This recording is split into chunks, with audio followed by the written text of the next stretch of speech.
রবীন্দ্রনাথ ঠাকুরের লেখা কৃপণ কবিতায় আমরা কাল দেখতে পেলাম যে একজন ভিখারি যে কিনা গ্রামের পথে পথে ভিক্ষা করে বেড়ায়, সে হঠাৎ দেখতে পেল যে রাজার রথ আসছে।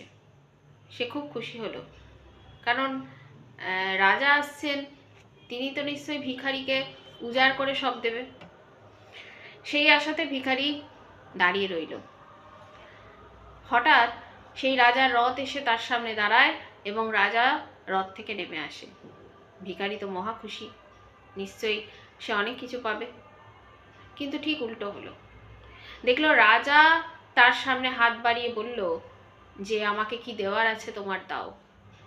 ভিখারি ভাবলো, একজন সামান্য ভিখারি, তার কি বা দেওয়ার থাকতে পারে রাজাকে?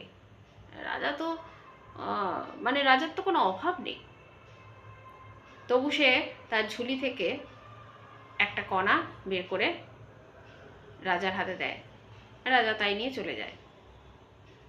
যখন বাড়ি যায় এবং তার ঝুলি উপুর করে যা পেয়েছে সারাদিন ভিক্ষা করে সেগুলো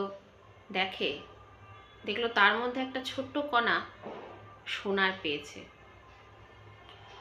তখন ভিখারি হাউ হাউ করে কাঁদছে আর বলছে, ভগবান, আমি তোমাকে চিনতে পারলাম না। তুমি রাজার বেশ ধরে আমার সামনে এলে। আমি যদি তোমাকে আমার যা ঝুলিতে ছিল উজাড় করে দিতে পারতাম, তাহলে তুমি এই সমস্ত ঝুলির জিনিসগুলো স্বর্ণ মুদ্রায় পরিণত করে দিতে। কিন্তু আমি সেই উদারতা দেখাতে পারিনি। আমি এমনই কৃপণ যে তোমাকে চিনতেও পারিনি আর তোমাকে আমার সবটা দিতেও পারিনি।